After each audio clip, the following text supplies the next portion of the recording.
వచ్చిందంటే కోడి కుక్కర్కి ఎక్కాల్సిందే, కుక్కర్కి ఎక్కిన కోడి ప్లేట్లోకి ఎక్కాల్సిందే, ప్లేట్లోకి ఎక్కిన పొట్టలోకి ఎక్కాల్సిందేనండి. అలా చెయ్యకపోతే అది ఆదివారం ఎందుకు అవిద్ది, మనం ఎందుకు ఉంటాము, కోడి ఎందుకు ఊరుకుంటుందండి. కాబట్టి దొంగ మొక్కంది తిన్నంత తిని ఇప్పుడు చూడు ఏం తెలియనట్టు ఎట్లా మాట్లాడుతుంది. దొంగ మొక్కం తన నీకు అరగదులే ఉండి అసలు. కోడి, మా కోసం నువ్వు ఎంతో చేస్తావు కోడి. మా కోసం నువ్వు బిర్యానీ అవుతావు, మా కోసం నువ్వు మంచూరియా అవుతావు, మా కోసం నువ్వు చికెన్ పకోడీ అవుతావు, వేడి వేడి తందూరి బిర్యానీ అవుతావు. నీ యొక్క గొప్ప మనసుని మేము ఎప్పటికి అర్థం చేసుకుంటాం కోడి.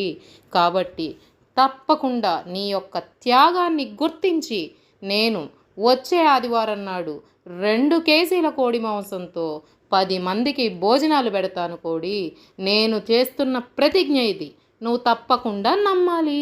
ఎందుకంటే నువ్వు కుక్కర్లో ఉన్నావు, నీకు నేనేం చెప్పినా తెలీదు. బాయ్ బాయ్ కోడి. నా వీడియోస్ మీకు నచ్చితే తప్పకుండా సబ్స్క్రైబ్ చేసుకోండి. ప్లీజ్ సపోర్ట్ చేయండి. థ్యాంక్ యూ అండి. మీరు ఇవాళ ఏం చేశారు? మీ ఇంట్లో ఏం కుక్కర్కి ఎక్కింది?